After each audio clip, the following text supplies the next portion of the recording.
Eu assisto Live TV, PG. Você sabe por quê? Você bem sabe por quê, rapaz. O programa Quarta Dimensão alcança seus lares através da TV Vila Velha, a TV que o povo vê. A Bíblia diz: viu Deus a maldade do homem na terra e se arrependeu de tê-lo criado. Então Jeová disse: farei desaparecer o homem que criei. Gênesis 6, versículos 5 e 6. Não fosse Noé e o plano B da arca, e não estaríamos aqui. O planeta seria destruído por Jeová arrependido. Ele prometeu. Os descendentes do homem do sexto dia foram salvos por quem? Pelo Noé e pela bendita arca.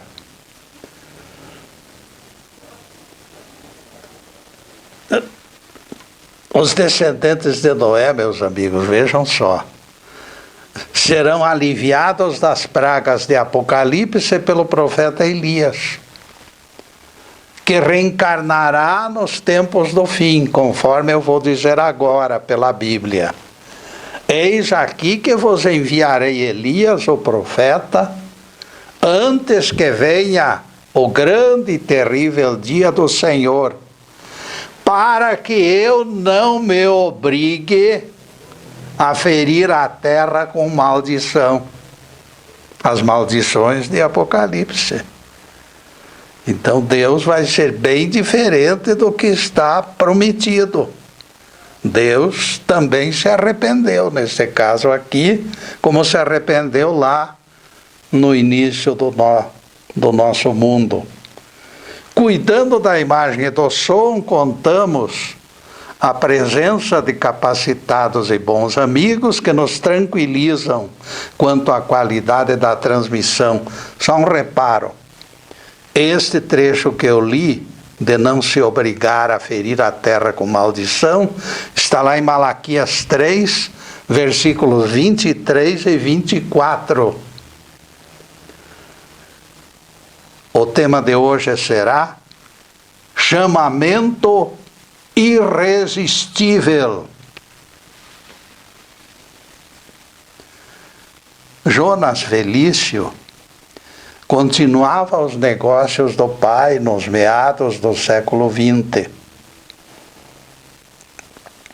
Comprava peixe diretamente dos pescadores e entregava o produto fresquinho para restaurantes e revendedores. Ele próprio era dono de barco de pesca, com equipe de profissionais registrados, tudo com carteira assinada. Não fazia segredo que os seus negócios prosperavam.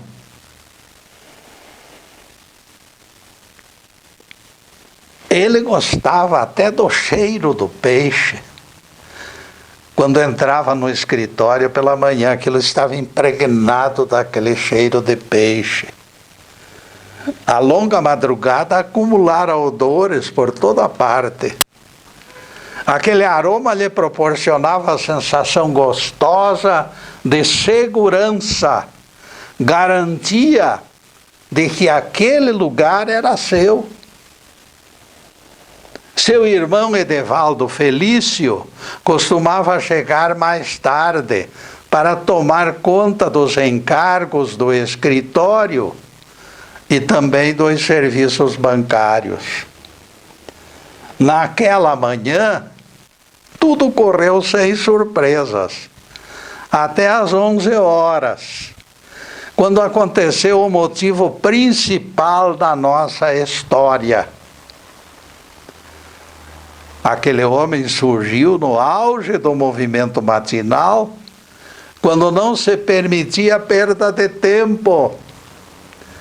O estranho entrou pela porta principal e se aproximou de Jonas Felício, demonstrando segurança e propósitos bem definidos. Alguma coisa no visitante chamava a atenção. Ele era diferente do comum dos mortais. Luminosidade foi a expressão adequada que atravessou a mente de Jonas. Sim, sim. O estranho irradiava a luminosidade. Apesar da roupa simples no conjunto, o visitante revelava a nobreza que transcendia qualquer expectativa. Especialmente os seus olhos expressavam algo difícil de analisar. Aqueles olhos penetravam nas profundezas da alma, parecendo devassar todos os segredos do interlocutor. Quando o desconhecido parou na frente de Jonas Felício, o Jonas perguntou-lhe: Senhor, posso ajudá-lo em alguma coisa? Os olhos de ambos se cruzaram. Jonas Felício contaria mais tarde que foi experiência inolvidável. Ele percebeu naquele transe que o visitante possuía traços familiares, pela forte impressão de intimidade. Parece que aquele homem era um irmão, alguém muito chegado. Jonas esclareceu o estranho, falando com ele: eu venho de longe para buscá-lo. Eu vou lhe entregar tarefa que lhe pertence, que não pode ser desempenhada por ninguém mais em toda a terra. Como se estivesse sob efeito hipnótico, Jonas Felício vestiu o casaco de forma mecânica e seguiu ao lado do estranho na direção do mar. Jonas Felício caminhava como se tivesse retornado à infância, e as mãos fortes do pai o conduzissem. A poucos metros, na retaguarda deles, caminhava Edevaldo Felício, que também fora convocado. A empresa dos dois irmãos ficou de portas abertas. E nem os empregados foram notificados da decisão dos patrões. Os dois tiveram tempo, ou não tiveram tempo nem disposição, para se preocupar com pequenos encargos. Nossos telespectadores caríssimos devem estar escandalizados com este episódio. Realmente, não é fácil de engolir história deste tipo. Como pode alguém, sem qualquer justificativa plausível, abandonar suas tarefas no meio do dia e seguir estranho, completamente estranho? Realmente, meus caros, a história que eu lhes contei é pura ficção. Ela não ocorreu. Eu inventei. Nos termos de sua montagem moderna, ela é apenas um exemplo, ela é apenas alguma coisa para despertar outra coisa semelhante. No entanto, meus amigos, em termos diferentes e noutra data do calendário, estes fatos ocorreram.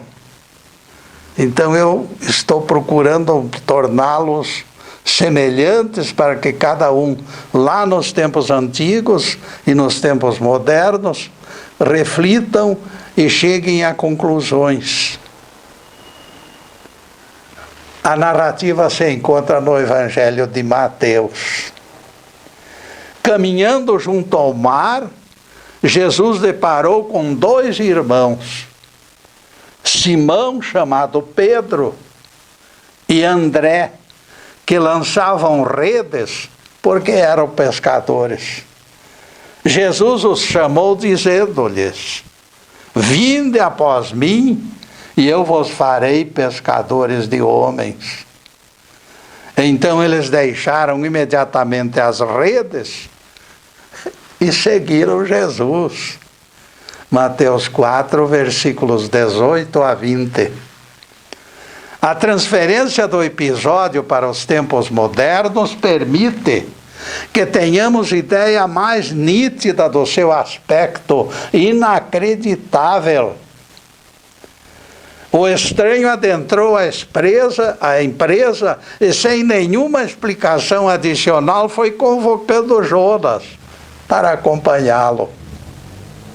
Vocês já imaginaram isto acontecendo no mercado de peixes de Salvador, na Bahia? Ou em Santos, no litoral de São Paulo? No momento de maior movimento, os 2 responsáveis pela empresa abandonam tudo e seguem desconhecido para onde? Ninguém sabe. Eu não sei também.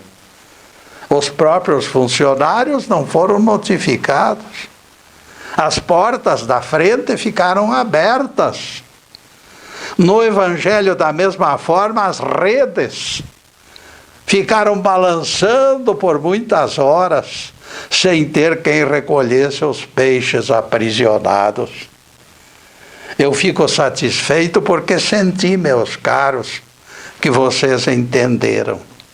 Inegavelmente foi algo assombroso da parte de Jesus e também da parte dos discípulos convocados. Audacioso foi o Nazareno em realizar aquela convocação. Audaciosos foram os irmãos, os 2 irmãos, mergulhando no escuro de uma aventura perigosa. Ninguém conseguia permanecer indiferente diante do homem de Nazaré. Havia quem o amava com alma e coração.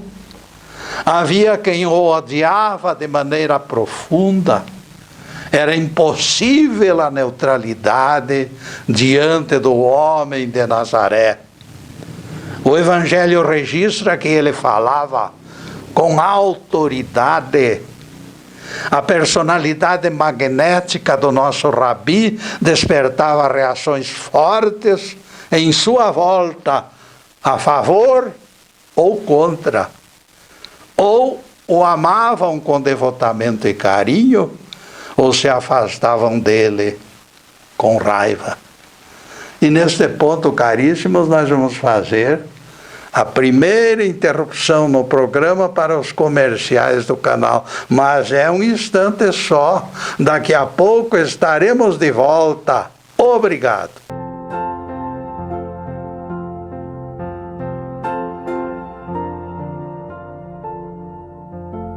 Já estamos no segundo bloco do programa Quarta Dimensão. Nosso site está na telinha. E nós convidamos vocês para acessá-lo. Aos telespectadores, repetimos o pedido de sempre. Por favor, comentem esses trabalhos com seus amigos. Com estrutura pequena, somente com divulgação de vocês, atingiremos plenos objetivos. A palestra Jesus Ordenou Trabalho no Sábado continua liderando as visualizações. e nela foram colocados preciosos ensinamentos. Nosso querido Neto Ricardo disponibilizou palestras para acesso pelo site.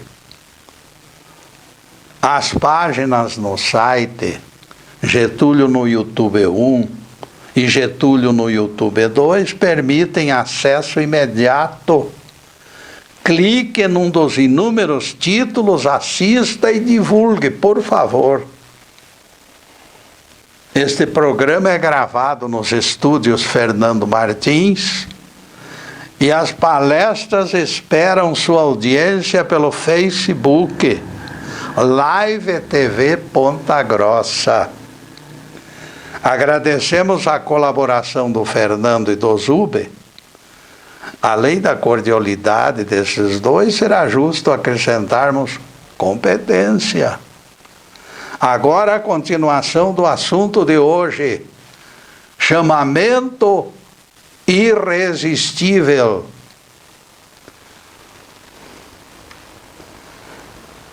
No que concerne a Jesus, a neutralidade sempre esteve fora de qualquer cogitação. Se o que aconteceu com Pedro e André se repetisse numa peixaria de São Paulo, ninguém duvide que o comerciante procederia da mesma forma, porque Jesus era um arrastão. Foi isto que nós procuramos retratar quando lhes apresentamos a história dos dois irmãos, Jonas e Edevaldo Felício. Da mesma forma que a bússola aponta o norte, acionada por leis físicas, algo dentro do ser humano se volta alcançado pelo toque divino, alcançado pelo toque da perfeição de Jesus. Jesus era um homem extraordinário, magnético. Por quê? Porque ele era puro, era perfeito, era justo, era o nosso Salvador eterno. Nós estamos mergulhados, meus caríssimos irmãos, nas ondas divinas. O Espírito Santo estabelece essa ligação que começa em Deus e termina em nossas almas. Em seu discurso em Atenas, Paulo disse que Deus não está longe de nós, pois nele vivemos, nos movemos e existimos. Atos 17, versículos 27 e 28. Vocês acham que não fosse esta a realidade básica do cristianismo, Pedro e André teriam sido mobilizados assim, de imediato, sem questionamento? Aquele ato de quase deserção da rotina da vida, forçosamente teria que se encontrar estruturado em algo sólido. Aqueles homens não poderiam ser aleatoriamente conduzidos como robôs, sem vontade própria. Aquela adesão foi uma adesão consentida. Os dois irmãos e sócios teriam que estar participando de alguma forma no imbróglio. Através da intuição, através de sonhos, através dos canais mediúnicos, Simão Pedro e André, com toda certeza, receberam informações. Em nosso entendimento, este é um pressuposto básico. Jesus era portador de convite extraordinário em seu sentido amplo de consequências. Os convidados pelo lado deles deveriam estar bem conscientes dos riscos e das surpresas que os esperavam. É inconcebível que alguém abandone o precioso barco que era sustento das famílias para seguir o aceno de estranho. Fica evidente que o nosso rabi não constituía incógnita nem para André, nem para seu irmão Pedro. Havia entre todos eles profundo traço de união quando nossos olhos se voltam para o eterno. Não poderia haver esta afinidade essencial se não fosse isto, pois do contrário aqueles dois homens teriam pulado fora, acovardados diante do perigoso passo incerto. Reunindo o magnetismo do Nazareno, mais a mente intuitiva dos dois irmãos, e todos nós compreenderemos a lógica do convite aceito. Simão Pedro, dentro deste raciocínio, diria mais tarde: vós, como pedras vivas, sois edificados casa espiritual para serdes sacerdócio santo. 1 Pedro 2, versículo 5. Essas palavras de Pedro constituem verdadeira reviravolta. O coração do cristão é casa espiritual e todos os cristãos exercem o sacerdócio. Muitos são chamados, diz o nosso rabi, embora poucos sejam escolhidos. Mateus 22, versículo 14. Isso significa que todas as criaturas da terra são potencialmente sacerdotes do Altíssimo. A convocação de cada um, porém, é tarefa exclusiva de Deus. Meter mãos à obra é coisa nossa. Todavia, porque nós gozamos de livre-arbítrio. Ninguém muda o nosso pensamento. O Pai Celestial não suprime nossa liberdade usando o pretexto de que temos missão a cumprir. A imposição não faz o gênero do nosso Deus. Prepotência jamais. Por isso o texto esclarece que os escolhidos são poucos. Ninguém se obriga a fazer aquilo que não deseja. O livre-arbítrio é direito inalienável. Você pode eleger templo de qualquer religião para fazer suas preces. É um direito seu. E Jesus, embora Jesus prefira o recesso, Jesus prefere a discreta entronização do nosso pensamento em Deus. A prece em secreto é mais valiosa que a oração ostensiva. O que achamos ilícito será alguém apresentar seu templo, seu próprio templo de pedras, como ponto preferencial da graça divina, como acontece muito por aí. Toda a ilusão de seita predominante é atentado contra a inteligência do Criador. Ele não fez estrela única e apenas único oceano. Ele não fez um planeta único. Ele fez... O universo está repleto de planetas habitados. Fora daqui, Deus não faz milagres, dizem aqueles grandões lá das religiões, forrados pelo dinheiro do dízimo. Esta aí é uma declaração pretensiosa, cega e fanática. Deus não tem domicílio nem código de endereçamento postal. Deus é espírito. e vive no coração das suas criaturas, independentes de crenças religiosas ou igrejas onde esteja batizado. Isso tudo é secundário. Prestem atenção na clareza da manifestação do apóstolo Pedro. A casa espiritual é o ser humano. E aqui desaparece a necessidade do templo de pedras. O qualificativo espiritual exclui qualquer tipo de material de construção. E se confirma o ensinamento de Jesus à mulher samaritana. Eu gosto de malhar neste ponto, porque é muito importante.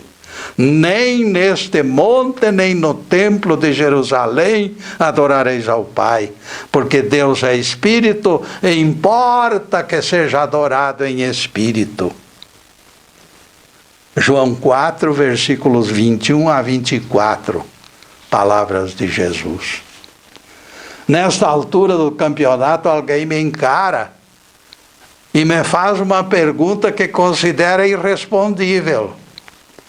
Getúlio, onde as multidões irão fazer suas preces quando não mais existirem templos confortáveis? No próprio Evangelho encontraremos resposta, caríssimo. E quando orardes, que o vosso procedimento não seja semelhante aos hipócritas, que gostam de orar em pé nas igrejas, para serem vistos pelos demais. Mateus 6, versículo 5, palavras de Jesus. Certamente Jesus disse isto para deixar claro que a prece jamais deveria ser exibição ou espetáculo. Falar com Deus é algo inteiramente pessoal. E neste pessoal nós vamos fazer mais uma pequena interrupção no programa para os comerciais do canal. Mas é um instantinho só. Daqui a pouco estaremos de volta. Obrigado.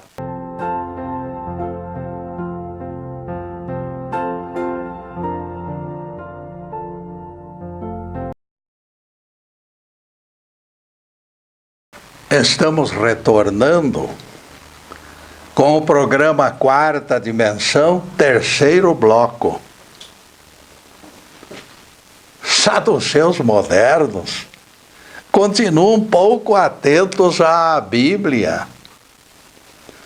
Há mais de 2000 anos, Jesus disse ao paralítico curado: levanta-te, toma a tua cama e anda. João 5, verso 8.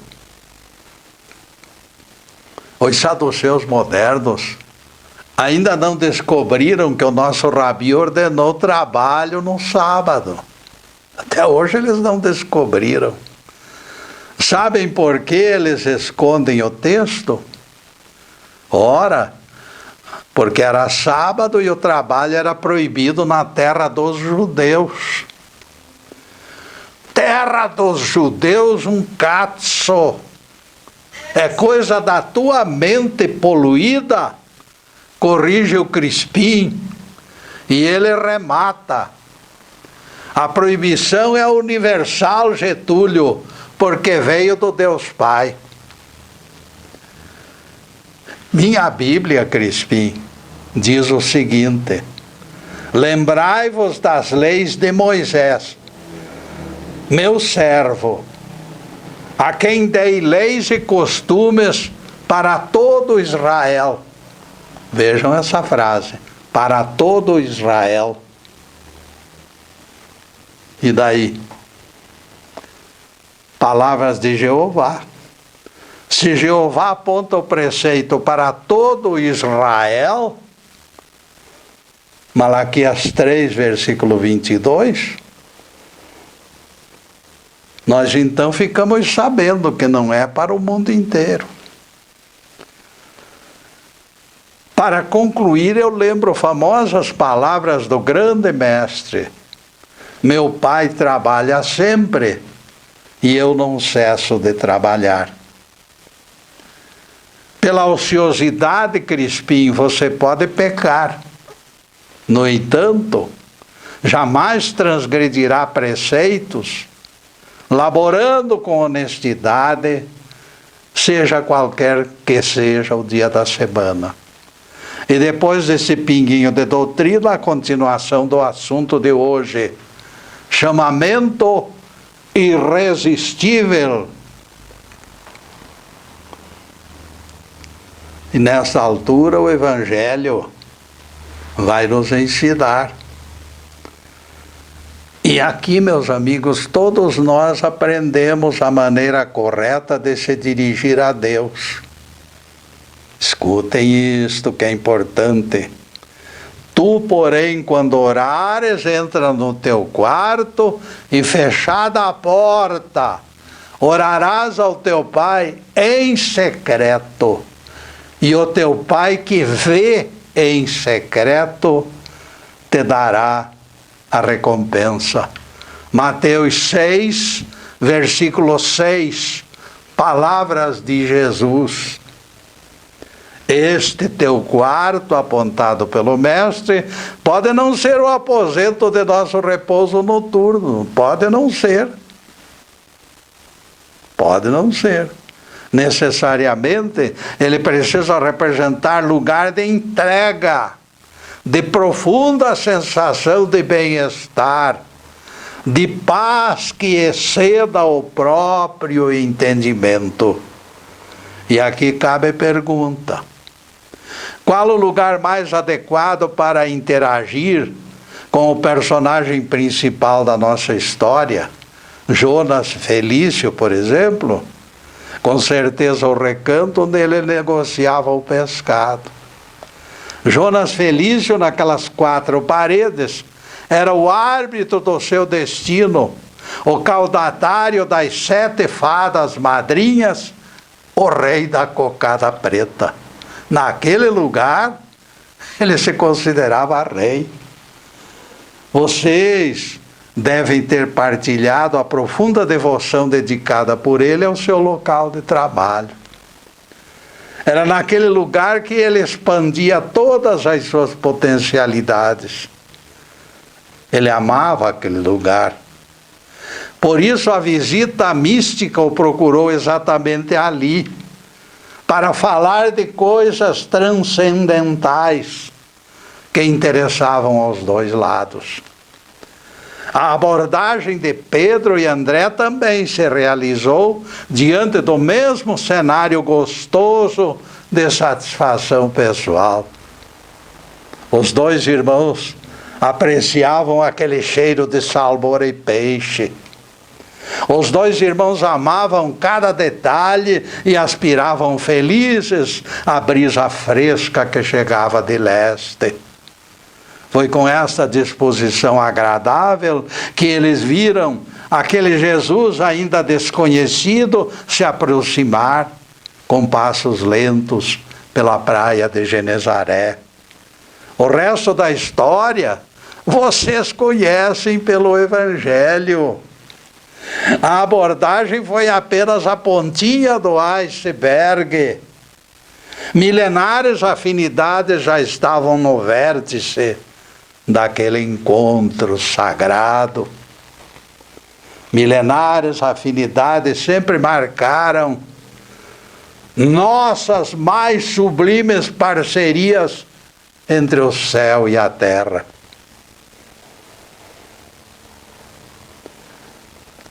Lembremos-nos das palavras de Jeová para Jeremias: antes que eu te formasse no ventre da tua mãe, eu te conheci, e antes que saísses de tua madre, te consagrei profeta. Jeremias 1, verso 5. Jeová não estava pisando em terreno duvidoso, não. Antes do ventre, eu te conheci, disse Deus. O que poderá ter existido antes da fusão do óvulo e do espermatozoide? Eis pergunta válida. Para os teólogos, antes da concepção são vedadas manifestações, desejos, sombras ou intervenções do plano físico. Ninguém existe antes de ser concebido, dizem os teólogos. Contrariando os catedráticos, a voz de Jeová se torna nota dissonante na filosofia deles. Antes do ventre eu te conheci. Jeremias 1, verso 5. Muita gente pensa que os teólogos sabem mais do que Deus, mas não é verdade. Deus é o grande Pai e o grande construtor deste mundo e de todos nós. Dentro da filosofia espiritualista é fácil esclarecer a questão. Nós aceitamos a ocorrência de outras vidas na carne e a reencarnação aparece outra vez como solução para tais enigmas da Bíblia. Deus conhecia Jeremias de outros tempos, onde ele provara a sua têmpera e o seu caráter. Isto é vital para o entendimento de Deus. Isto é vital, meus caros. Quem tem ouvidos de ouvir, procure ouvir. Ouça, por favor. Aquele óvulo escondido no corpo da mãe de Jeremias, o balcão onde estava Jonas Felício e o barco de Pedro, constituíram pontos de encontro. Esses pontos de ligação possuíam todas as condições para a conexão entre o divino e o humano, para o intercâmbio entre Deus e as suas criaturas. Jesus disse aos discípulos: muitas coisas eu tenho para vos dizer, mas vós não as podeis compreender agora. Quando penetramos no recesso das entrelinhas da Bíblia, nós vamos entendendo tudo. Por isso a necessidade de pregadores esclarecidos. Por isso a convocação não cessa. Os balcões dos Jonas Felícios, os barcos dos Pedros e os espermatozoides que gerarão Jeremias são procurados. O nosso rabi continua catando serviço, catando trabalhadores dispostos ao serviço para a sua seara. Jeremias já vivera e mostrara serviços em outras ocasiões, sob a amorosa vigilância do Pai. Por isso o encontro ocorreu antes do seu nascimento e até mesmo antes da concepção. O profeta já fora provado e aprovado. O apóstolo Paulo, na estrada de Damasco, foi cercado de todos os lados por esta voz misteriosa que vem do alto, que vem dos céus. E o fariseu Saulo ficou sem escapatória. Saulo, Saulo, por que me persegues? E Saulo, deslumbrado por aquela luz, perguntou: quem és tu, Senhor? A resposta mostrou a fragilidade daquela sua vida de perseguidor implacável. Eu sou Jesus a quem tu persegues. Atos 9, versículos 4 e 5. Como Adão e Eva diante de Jeová, o perseguidor Saulo se sentiu nu, surpreendido pela aparição de Jesus. O recesso do encontro com Saulo foi estrada deserta, e ele foi flagrado com as armas da prepotência em suas mãos. Em Damasco, a sua missão seria usar a sua autoridade, intimidando os mais fracos e eliminando os desobedientes. O encontro com Jesus veio alterar todos os seus propósitos. O encontro com Jesus colocou Paulo no chão, sem olhos para ver. O encontro com Jesus lhe abriu um leque de generosas chances de tolerância e de caridade. E neste ponto, caríssimos, nós vamos fazer mais uma pequena interrupção no programa para os comerciais do canal. Mas é um instantinho só. Daqui a pouco estaremos de volta. Obrigado.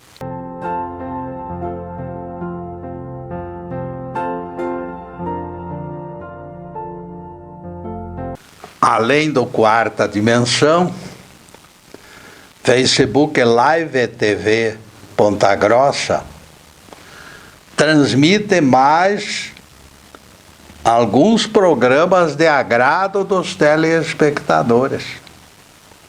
O André Cesarepa com o Alerta Total, Silvana Haas, Anderson Pedroso com Olhares, Pastor Edson Transformando Vidas e Odine Carneiro com Carro em Casa. A trajetória ascensional atrai apresentadores com variados assuntos que agradam e edificam. E já estamos no último bloco do programa Quarta Dimensão. E lembramos as tardes de sextas-feiras, quando comparecemos aqui para a divulgação da Bíblia e do Evangelho. Na próxima sexta-feira, 15h30, voltaremos com outro assunto de incentivo ao progresso espiritual. Em seguida, os últimos questionamentos sobre o assunto de hoje, chamamento irresistível. Saulo sentiu, meus amigos, aquela sensação nova, quando a vibração do Espírito de Jesus o envolveu, como se fosse um banho de cachoeira em dia de muito sol. Em Damasco, história foi contada a Saulo e ele começou a entender a verdadeira filosofia de Jesus. A história revela a experiência de alguém que tivera o atrevimento de usar o nome do Mestre indevidamente, sem pertencer ao grupo. Que horror! Diriam os sectários. E tal coisa despertou o zelo fanático dos próprios apóstolos. Essa narrativa se encontra em Marcos 9, versículos 38 e 39. Disse-lhe João: Mestre, vimos homem que em teu nome expele demônios, e lhe o proibimos, porque ele não pertence ao nosso grupo. Bastante entristecido com o espírito de seita, revelado pelos seus próprios apóstolos, Jesus os repreendeu logo em seguida. Não deveis proibi-lo, pois não há quem faça milagres em meu nome, e logo a seguir fale mal de mim. Marcos 9, versículos 38 e 39. Esta manifestação insólita do Mestre até hoje é contrariada pelos fariseus modernos que se intitulam donos de igrejas. A verdadeira é a nossa, dizem eles, com estandarte nas mãos e banda de música acompanhando. Além da banda de música, bando de inocentes úteis segue atrás, eufóricos, repetindo o estribilho: a nossa é a única verdadeira, as outras são falsas. Vocês poderão imaginar o Saulo perseguidor tomando conhecimento desta manifestação universalista do Nazareno. Não deveis proibi-lo, é a determinação do Mestre. Quem não é contra nós é por nós. Foi o remate do episódio na voz abalizada do nosso rabi. Para o fariseu Saulo, aquela tolerância não teria o menor sentido. Vejam que ele estava impondo a sua religião com a força da espada, exigindo crença sustentada pelo medo. Vale lembrarmos que Paulo avalizou o apedrejamento de Estevão. Ele esteve presente por ocasião do suplício do mártir e presenciou a forma serena com que Estevão aceitou morrer. Chamamento irresistível é o nome do nosso tema de hoje. Quando falamos em Saulo perseguidor transformado em Paulo apóstolo, verificamos com alegria que estamos dando o nosso recado. Fariseu como Saulo, petrificado em convicções, com certeza se afigurava alguém duro de roer. Saulo era terrível, duro de roer. A transformação de Saulo constitui certeza de que o chamamento é irresistível, porque o Cristo tem condições de nos cercar de todos os lados e de todas as formas. Agora, nós vamos dizer dentro daquela mesma linha esboçada no início da nossa palestra. Todos os seres humanos estão em condições de exercer o sacerdócio. Porque sacerdócio é interação constante no exercício nosso de cada dia, na convocação exercida pelos pregadores na paz e no amor. Não só do ponto de vista psicológico, quanto do bom senso, salta aos olhos que a crença em Deus é a única fórmula de desatarmos os nós da vida. Não existe outro jeito. Dizer isso é missão dos pregadores. Por isso Jesus tem ido atrás de Jonas Felício, de Simão Pedro, de Saulo perseguidor, e do anônimo e desconhecido João dos Anzóis, que também pertence ao grupo. Também nas famílias os pais são missionários. Nas escolas os professores, nos hospitais as enfermeiras e os médicos. Corta essa de alguém togado exigindo diploma de teólogo, para se formar em filosofia religiosa. O que vale aqui é coração, é amor, é entendimento e paz. Os pais que apontam os céus e proclamam inteligência suprema são pregadores a serviço do Cristo. A criança a quem foi transmitida a ideia deste ser divino já terá adquirido um motivo básico para cultivar hábitos salutares. Ao invés de buscar escolhas em suas preferências, o infante segue as diretrizes supremas do bem e do mal, que estão na sua consciência. Ele pode gostar de desobedecer à mãe, mas termina se conscientizando que isto não é certo. Talvez seja mais vantajoso não devolver o troco da compra, mas o garoto põe a mão na consciência e descobre que aquilo não é direito. É ruim ceder pedaço de bolo para o companheiro, mas as normas de conduta daquele garoto falam das alegrias da generosidade. E ele goza o prazer do egoísmo vencido. E ele sente a recompensa do dever cumprido. E o egoísmo entrega seu lugar ao gesto solidário. Tal coisa pode ser construção demorada, difícil e trabalhosa, mas depois da prática torna-se fácil. É o trabalho doutrinário da mãe, É a voz aliciadora do Pai.